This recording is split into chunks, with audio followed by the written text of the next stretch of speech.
Hey folks!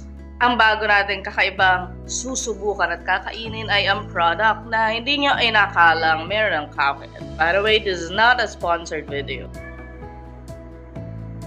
Ang dami nga ha. Akala ko onti lang gawa ng lalagyan, but you know, dami nga.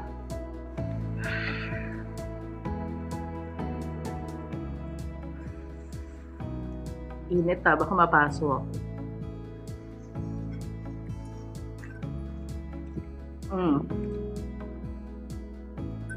Maanghang siya ha.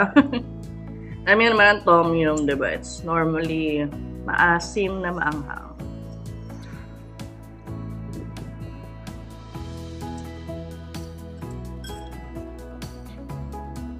Sarap. Sabaw, tikman na natin.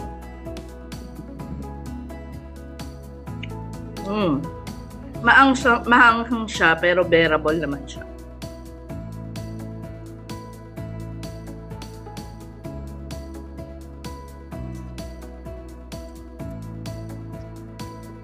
Sarap niya.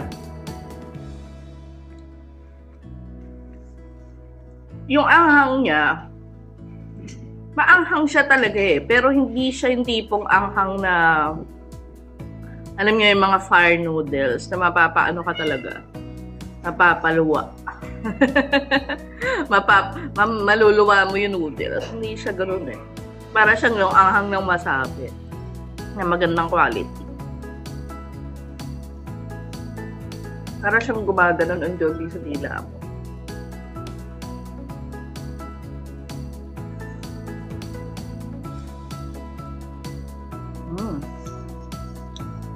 Okay siya, sulit siya. Kasi ang price ito nung binili ko siya sa isang online app, diba? Baka sabihin niyo sponsored. Sa isang online app na sa official store nila is almost 50 pesos. So, sulit siya. Tom yum ng Cowhead. Sayang nga lang, meron pa silang carbonara, tapos curry. Kaya nga lang, sold out yung kanilang carbonara. Okay, so ang next naman nating ito-try itong curry. Look. So yummy. It's so saucy. Mukhang maanghang ah.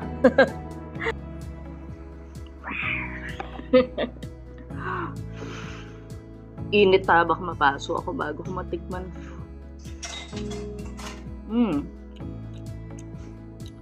Yung curry flavor niya, very thick.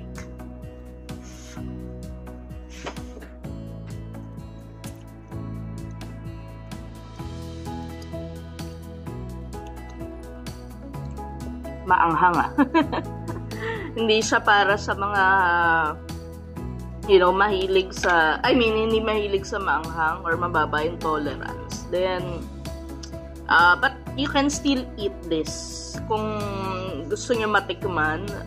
Lagyan niyo lang ng gatas. Yung pang counter sa anghang.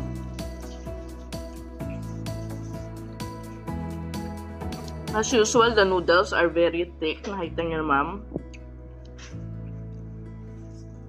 Diba? Dapat pala spoon ginamit ko. Ito na lang natin tikman. Masarap siya. Winner. Ano lang siya, yung taste niya, parang hindi siya sobrang, alam mo yun, parang ma-distinguish mo lang siya dun sa isa, sa tom yum, gawa nung medyo asim. But, parang similar yung make nito. But then, sulit pareho kasi ang dami niya talaga. Tapos, ma-affect talaga yung sabaw.